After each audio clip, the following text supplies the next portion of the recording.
I do remember one in KL. This lady came over to my booth. She has never seen my art before. She was telling me that she was colorblind. She can't really see colors. But when she looks at my art, she can actually see the vibrancy. Vibrancy. She told me that this is like her first time.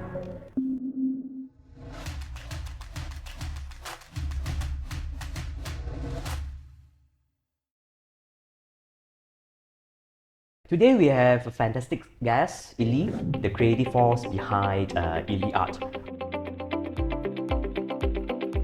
Illy's stunning illustrations and vibrant visual storytelling has captured hearts online with over 14,000 followers on Instagram and 5 stars rating on Etsy stores.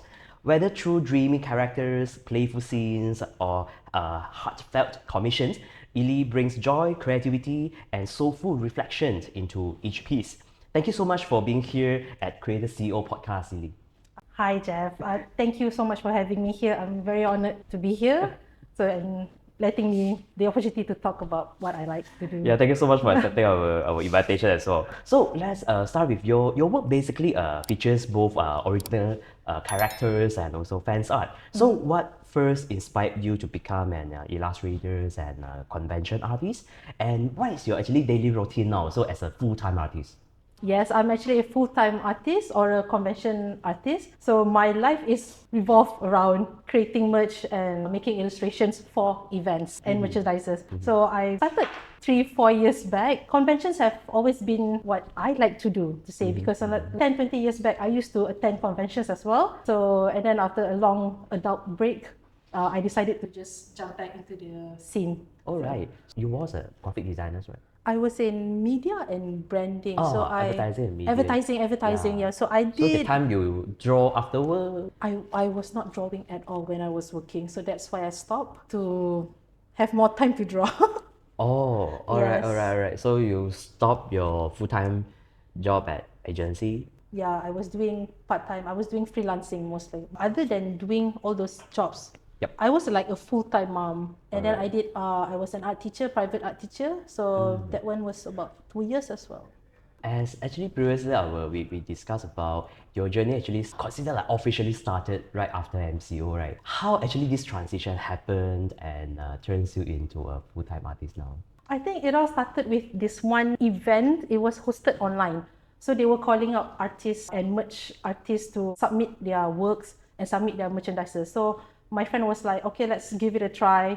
So I started with like very small items, so like just one portion of item, and then just sold it online. And then I had very positive feedback. And then that prompted me to proceed. Right after MCO, we had our first offline event at Paradise Mall in PJ somewhere.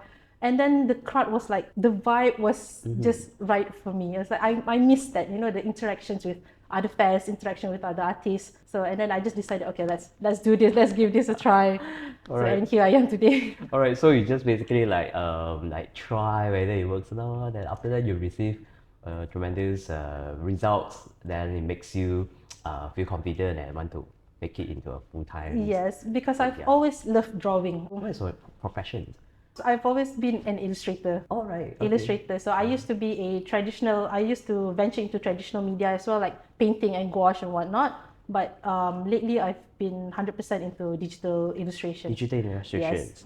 You have participated in events such as like Comic Fiesta and Comic Furu Indonesia and Dojiman Singapore as well, right? So all these very big events. So what was the experience of showcasing your art conventions and any tips to do it well? Awesome. I love the boothing. I love traveling to booth. It's amazing how each event is like very different. What's the differentiation between these three major events? It really depends, because in some events in some countries, people generally like trendy things or very pretty things, or sometimes they just like memes. So it's a very YOLO kind of thing. So I just go there and then see how it goes, see what's the perception like. But overall, it has been fantastic. So which one among these three, which one actually impressed you most, or you feel you learned most, or probably anything happened within these three events? Jeff, I'm going to be biased. I'm a local, so I would say Comic Fiesta. Okay. Comic Fiesta alright. is a locally organized event. Yes. So it will happen It's the every largest. year. It's the largest, and it happens at the end of the year, every year. So That one is by far the most, it's chaotic, but it's also the most exciting. I can learn a lot from that. I meet a lot of people, a lot of artists.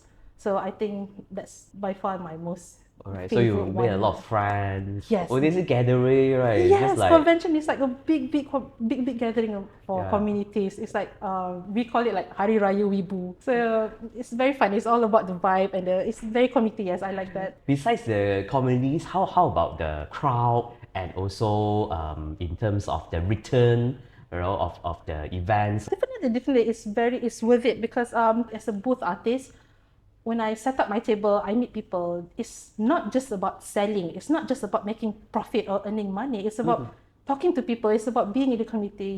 What you call, I would say, like you simp with your fellow fans. It's kind of another kind of gathering. Yes, and then my supporters and my friends have been Yeah. very, very supportive and very, Supportive. very kind, very loving. They would just come, and then even if they don't buy, they would just like give out gifts, food.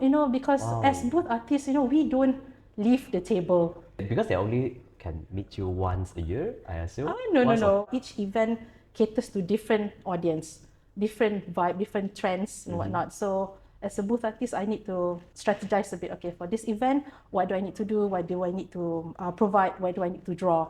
So it's different each time. But I can still find my regular friends and supporters together, overlap. Yeah. So the question is like, let's say there's any new artists like who are actually planning to join these three. So what is the like specific strategy? I believe three of them would be different things, right? More or less. More or less the Yes, same. more or less. It just, I believe that as an artist, you need to bring yourself, you put yourself on the table, just bring your most pure branding self, I guess, and then just have fun, that's all. Have fun and be fun. real. Be real, yeah. Yeah. Build a good portfolio as well. Okay.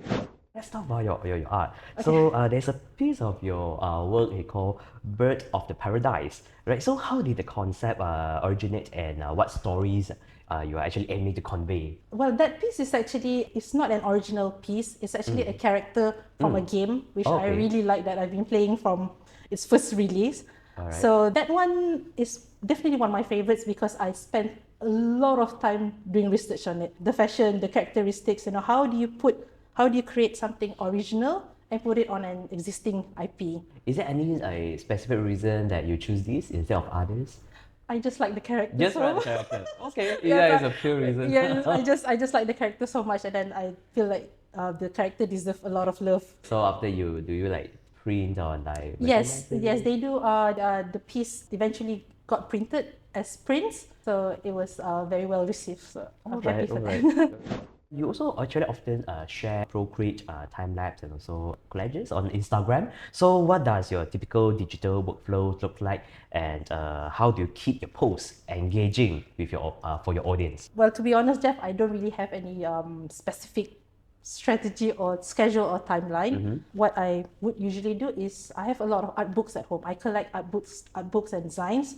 So my first process would be I just take everything and I just go through each and every one of them, and then I go through, look up online for a lot of references, and then from there I know what to do, and then I just put it on paper and I just start sketching for ideas. When it comes to my working process, I have 3 working process. The first one is called the pre-production, Pre-production. which is the research and the ideation process. This is where I'll just do a lot of research. I spend a lot of my time researching, and then move on to the production, which is the illustration process itself, and then the finalizing. Right. So this will be your golden formulas lah. The formula, yes. And then my favorite one will always be the research part, because in order to create something, I believe that you just need to have a lot of brain work for it, and not just your hands. Because as I know, it require different kinds of medias, right? Especially when you post on Instagrams. So which one actually works best for you? To be honest, there's no set formula. It's No- just no set no formula, plan, you no just- schedules. Yeah, once I'm done with an artwork, I'm happy with it, and then I just You just post it. post it. Yes, it's just very YOLO, very, very go with the flow. That's all. Yeah. Because I saw is quite a good engagement on your social media as well. So I believe You didn't really spend on the ad spend, right? No, right? It's No, I all don't. pure organics, Yes. Okay, okay.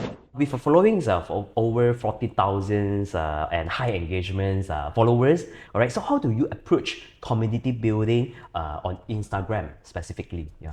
Okay, I know a lot of my friend moods rely on posting reels, but unfortunately, that's not really a Work thing. for you? It doesn't work for For me. you. I'm too boomer for it. I'm too old for it. So I do post my stuff. Other than Instagram, I do engage online on Facebook and Discord as well. So Oh, this is where I have we a Discord channel. engage with other creators, other followers, and other friends as well.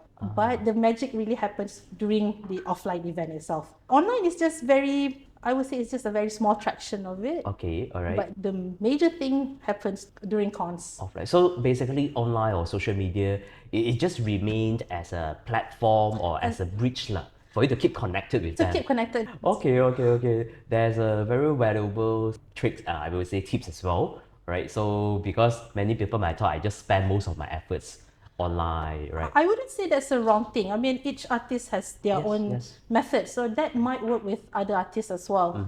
But in my case, it's very Yes. technology savvy, and I'm not in that loop, Yeah. unfortunately.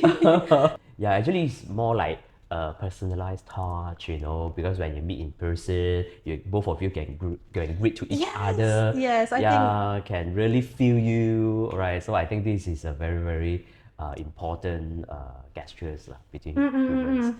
Actually, you co-organize a yearly event called OC Trading Cards. Yes. All right, so which actually brings together artists and writers to create and trade their own original character cards. All right, so a concept actually inspired by a similar event. All right, so in Australia, right? So and now embraced by community worldwide. Yeah. All right. So just last year alone. So as I actually we researched about you, so it's over 500 cards were exchanged. So what actually inspired you so to start this initiative, and how do you think it helped to build and also to strengthen the OC community? It also inspired because I've always been an OC artist. So Yep. as you can see, I've got my own original characters or my own IP. So me and my friends just wanted to, okay, why not we just introduce them to people more, like just pass their cards around. But then we thought that maybe it'd be fun to exchange all these cards as well. So initially I just wanted to like create 20 cards just to exchange among friends. All right. But then it extended and then it expanded to like 300, 400 participants. Many artists actually agree or like this Yes, idea. because So because they a lot of us do not have the appropriate platform to share our creations, because of the algorithm as well. All that are very messy. So when you have the opportunity to like print the cards and have physical cards to pass around, basically for collection purpose, right? for collection Collection purposes. purpose and exchange between each other. Yeah? Yes. Okay, okay. How do you see this community grows like a business, or it just remains as a method, to strengthen the community? Oh yeah, definitely not a business thing. Not a business. It's a passion project, I would say. All right. Okay. So this year we're gonna have another round of trading event.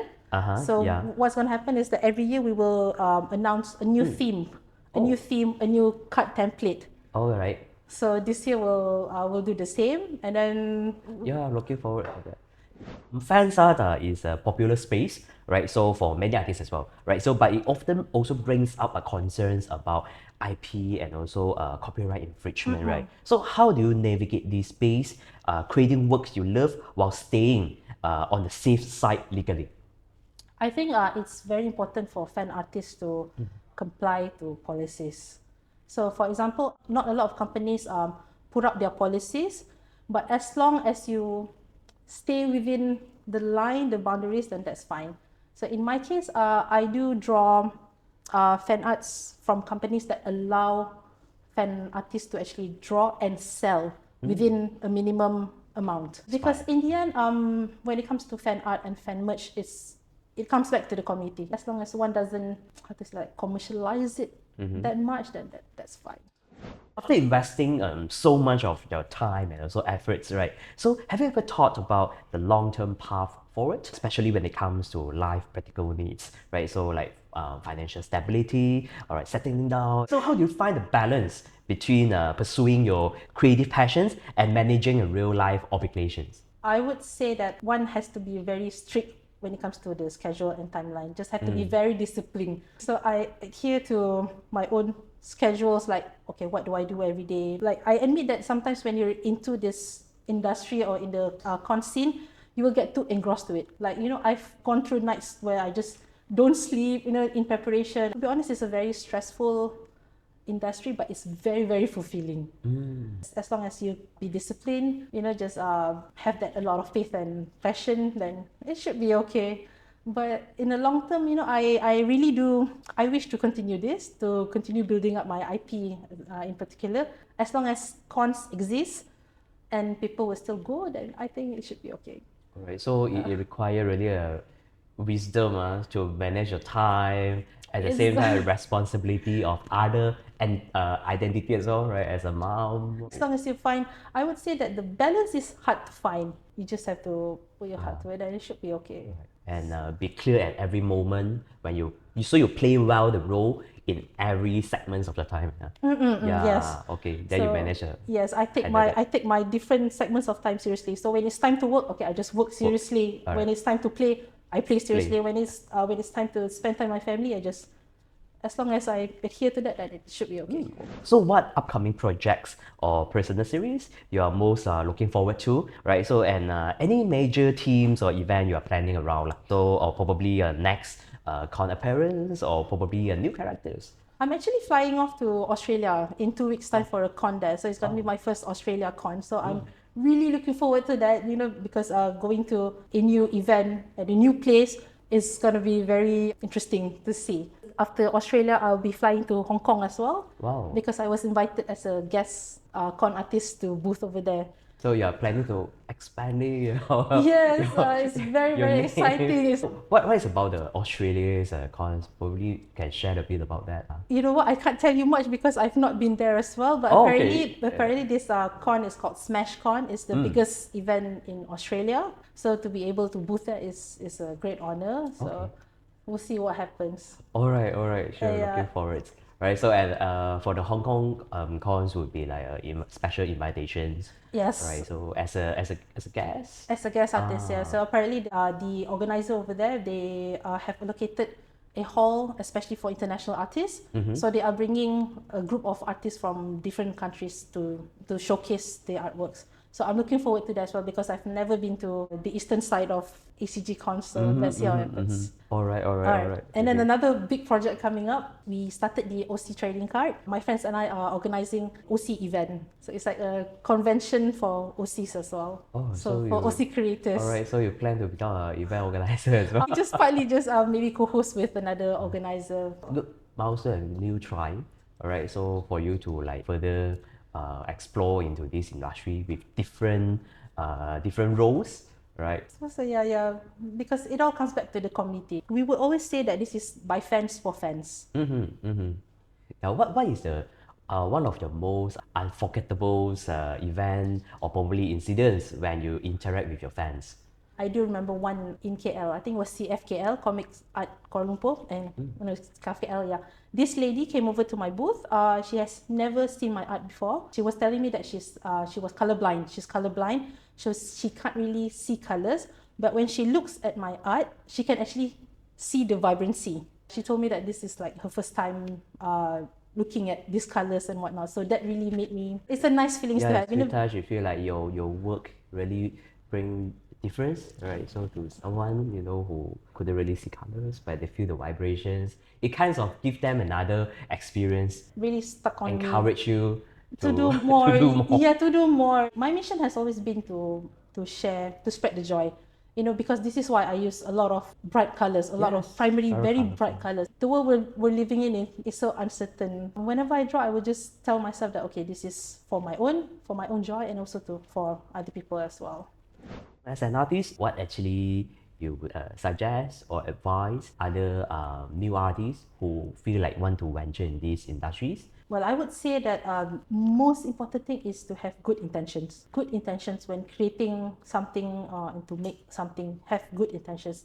Because you will have people looking or buying your stuff, and then those things will be passed to them. Send those stuff away or sell the merch away with good intentions. And then another thing is that draw or create merch with love or something that you love. You know, all you see here are the stuff that I've been drawing are all the stuff that I personally love. So that I hope that when I do that, it transferred, you know, the love is transferred more.